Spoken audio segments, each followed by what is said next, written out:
but they are not ready to die for the cause.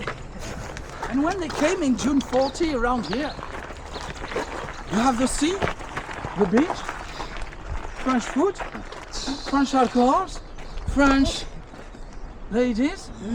You're not at war around here, you're on holidays. Better to be here than fighting those bloody Russians. They are not as sexy over there.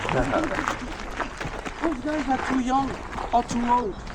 Those guys are sometimes recovering from wounds and injuries coming back from the Russian front. And that's why they will use for the officers this hotel. Those guys are not training. They are supervising the building of the fortifications. Those guys can't get the guns because the priority is given to the Germans, the Russians.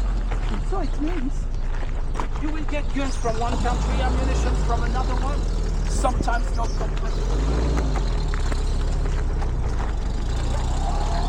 The Germans want to use another enemy. Actually, you know, there are three enemies around here. The first one, the Germans, the second one is this environment. They had 4 years to tame this environment, and that's what they do. Sometimes you have a bluff, sometimes like that when they have a cliff, sometimes you have the marshes, sometimes the hedgerows. Have you heard about the Battle of the Hedgerows? Yeah. Well, it's part of the environment every time. And it will change all the time. For the Americans, or the Allies generally speaking, had to adapt to a different environment every time. Things will stay like this till November 43.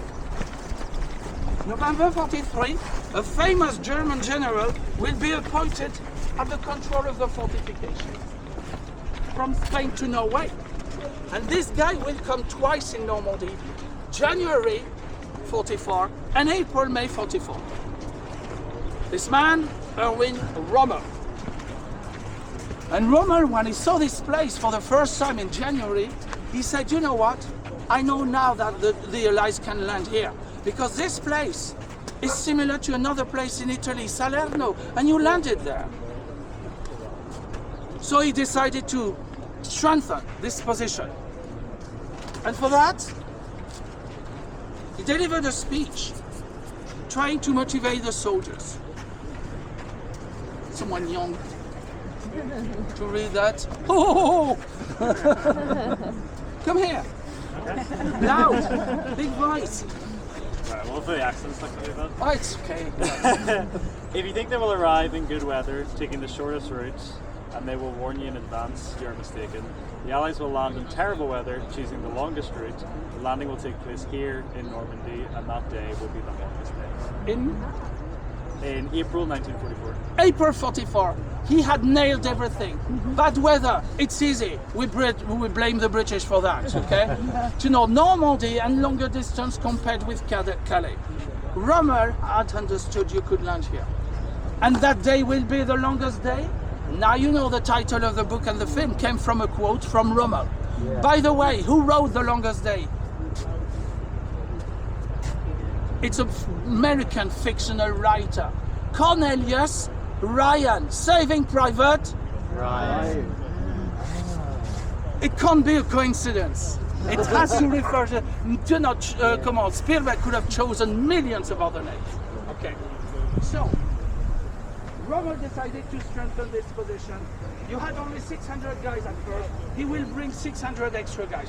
This time they are German soldiers, real Germans, well trained, coming from the 352nd Infantry Division, experienced from the Russian front. Those guys, actually, he will try to bring even more soldiers. You can estimate that on the D-Day you had 2,000 German soldiers protecting just 4.5 miles of beach. You had 34,000 American soldiers coming this first, on the D-Day. Rommel's strategy is this one. That's why I'm coming on the beach as well. Imagine that's the French coastlines. The idea for Rommel is to set all the German gun positions along the coastline. They couldn't rely on their boats and planes. A lot of them had already been destroyed or were sent somewhere, displayed somewhere else.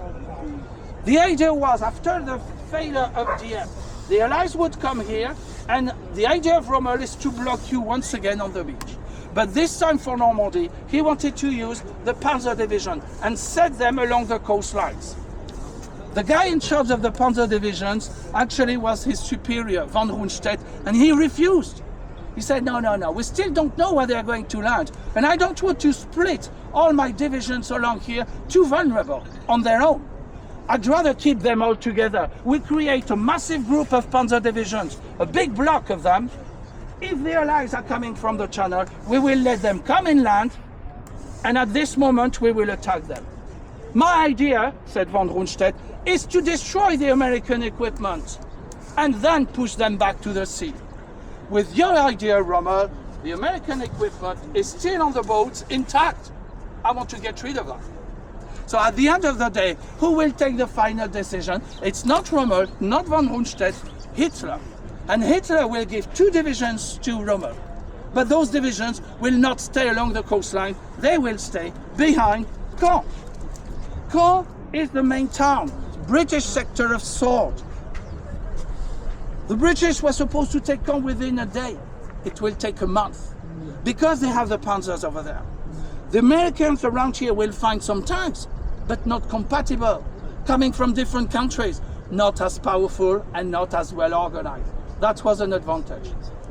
On the other side, you'll have to face this, and that will be the first problem. So 2,000 guys here to protect the American, the coastlines here on the G-Day. 34,000 American soldiers coming on the 6th of June. 2 divisions, the big red one, professional soldiers, guys with the experience of Italy and Africa. The big red one, 1st Infantry Division. Here you have the 29th Infantry Division. National Guards, what were they doing 2.5 years before? Farmers, bankers, working in shops, factories. Commanded by Gerhardt here, commanded by Hubner over there. 5:30